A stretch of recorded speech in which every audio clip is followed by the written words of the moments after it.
Som Matúš Jarečný a som spolumajiteľom spoločnosti Suko Coaching, ktorá je vzdelávacou spoločnosťou, ktorá sa zameriava na firemné vzdelávanie zamestnancov v moderných a sebavedomých firmách.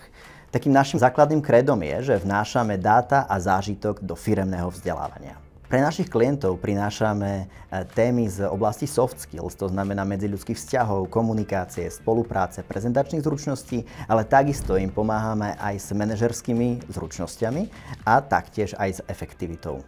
Takými tými najžiadanejšími tréningami, ktoré poskytujeme, sú častokrát tréningy zamerané tzv. Gamifikačnou formou, prostredníctvom nášho programu Game of Teams, kde pokrývame hlavne spoluprácu medzi účastníkmi a kolegovcami.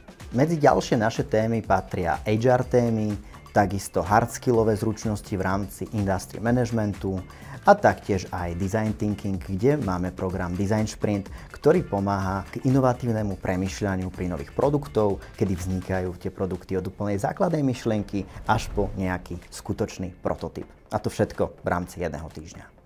V rámci spolupráce so spoločnosťou Ziza sme sa dohodli na takom prvom základnom cieli, a to je predaj našich verejných otvorených programov, ktoré sme organizovali pre rôznych spolupracovníkov v rôznych firmách. Za 8 mesiacov nám obchodíčka konkrétne oslovila viac než 1000 firiem. Spolupráca s obchodníčkou bola veľmi dobrá. Hneď od začiatku sme si sadli, spravili sme rýchle zaškolenie k nášmu portfóliu a následne začala oslovovať zákazníkov. V rámci týždňových porád sme sa stále stretli a porozprávali sa o tom, aké sú konkrétne výsledky konkrétnych navolávaní. Takisto sme na týždennej báze prinášali aj tzv. Wishlist, kde sme dávali do pozornosti obchodníčke niektoré konkrétne firmy, ktoré by sme boli veľmi radi, keby oslovila. V rámci Wishlistu sme sa snažili prinášať aj stále aj my nejaké nové kontakty, konkrétne tým, že sme veľmi aktívni na sociálnej sieti LinkedIn, tak na základe týchto našich konkrétnych kontaktov sme posúvali informácie, koho by sme chceli ešte osloviť. Obchodníčka sa vedela veľmi dobre prispôsobiť našim službám a ako keby sa stala v priebehu pár týždňov úplne plnou súčasťou nášho tímu.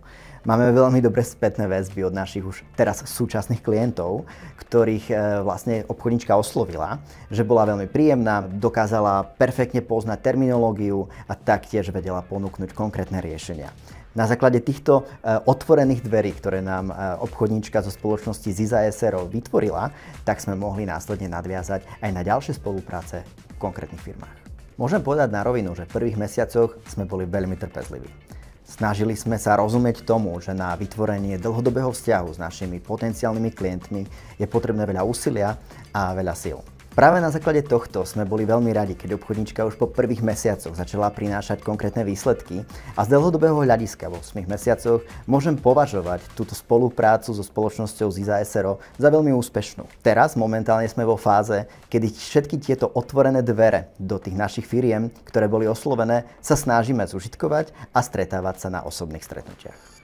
Mojím základným odporúčaním je, aby každý podnikateľ sa venoval svojej expertíze. My sme prišli na to, že túto expertízu, konkrétne obchodníctva a cold callov, pre nás firma Ziza SRO dokáže doručiť. A za ten čas, keď sme to nemuseli robiť my, sme sa mohli venovať zdokonaľovaniu nášho vzdelávacieho systému, našemu portfóliu a robiť radosť našim účastníkom na našich tréningoch a workshopoch.